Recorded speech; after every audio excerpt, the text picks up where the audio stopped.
Good morning, happy Teachers' Day to all the teaching staff of Kendriya Vidyalaya Guna.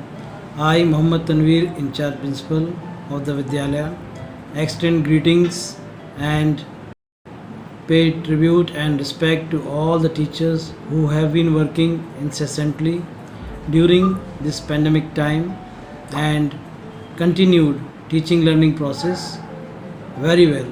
And gradually we are switching from online mode to offline one, and let's hope that this pandemic would disappear completely and we would restore our offline classes fully, and students and school would be again in a normal mode.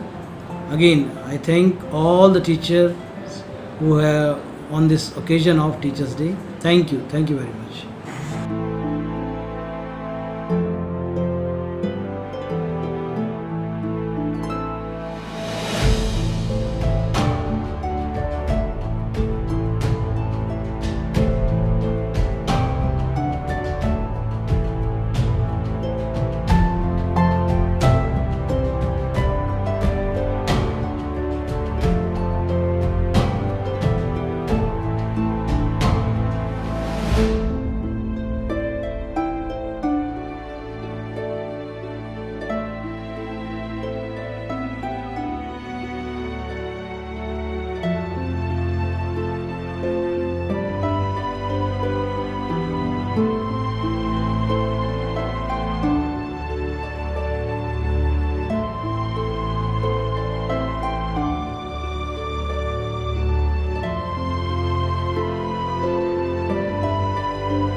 नमस्कार 11वीं का छात्र सिद्धांत सक्सेना आज शिक्षक दिवस के इस अवसर पर हमारे जीवन में गुरु के महत्व पर अपने विचार प्रकट करें। तो आइए शुरू करते हैं। हर मनुष्य के जीवन में गुरु का एक विशेष स्थान होता है जो कि माता पिता से भी ऊंचा होता है। उदाहरण स्वरूप अगर हम एक अंधेरे कमरे में बंद हुए हैं और उस अंधेरे कमरे में हम किसी चीज को प्राप्त करना चाहते हैं, परंतु अंधकार के कारण हम व्यवस्था उस चीज को प्राप्त नहीं कर पा रहे हैं, तो मात्र हमारे गुरु ही जो हमें अपने दिशा निर्देश से इतना सामर्थ्यवान बनाएंगे कि हम उस चीज को प्राप्त कर सकें। विशेषकर विद्यार्थी जीवन में गुरु की एक अहम भूमिका होती है। गुरु विद्यार्थियों को हर प्रकार के विषय से संबंधित जानकारियां प्रदान करते हैं और जीवन के अलग अलग पड़ावों में आने वाली परिस्थितियों के प्रति सजग करते हैं और उनसे लड़ना भी सिखाते हैं। गुरु विद्यार्थियों को अनुशासित होना, विनम्र होना और बड़ों का सम्मान करना सिखाते हैं। विद्यालय में विद्यार्थी जब सही और गलत में अंतर नहीं कर पाते हैं तो मात्र गुरु ही होते हैं जो हमें ये अंतर करना सिखाते हैं ताकि हम जीवन की कठिन परिस्थितियों में भी सही राह को चुन सकें। अपने गुरु की असीमित शिक्षा और आशीर्वाद से हम विषम से विषम परिस्थिति को भी पार कर सकते हैं और उनमें अपना सर्वश्रेष्ठ दे के विजय प्राप्त कर सकते हैं। हर व्यक्ति को जीवन में अगर कुछ भी सीखना है तो उसे गुरु की आवश्यकता ही होगी। उदाहरण स्वरूप अगर हमें गाड़ी चलाना सीखना है तो हमें ड्राइविंग गुरु की आवश्यकता होगी। अगर हमें संगीत सीखना है तो हमें संगीत गुरु की आवश्यकता होगी। इसी प्रकार हम जीवन में अगर कुछ भी सीखना चाहते हैं तो हमें गुरु की ही आवश्यकता होगी। एक गुरु का प्रमुख उद्देश्य होता है अपने विद्यार्थी को भरपूर ज्ञान प्राप्त करवाना और जीवन में सफल बनाना। आचार्य चाणक्य ने भी कहा था कि विनाश और विकास दोनों ही गुरु के हाथों में होते हैं। इसलिए हमें सदा अपने गुरु का सम्मान करना चाहिए और उनकी आज्ञा का पालन करना चाहिए। इन्हीं शब्दों के साथ मैं अपनी वाणी को विराम देना चाहूंगा। आप सबके एक बार फिर से शिक्षक दिवस की हार्दिक शुभकामनाएं। धन्यवाद।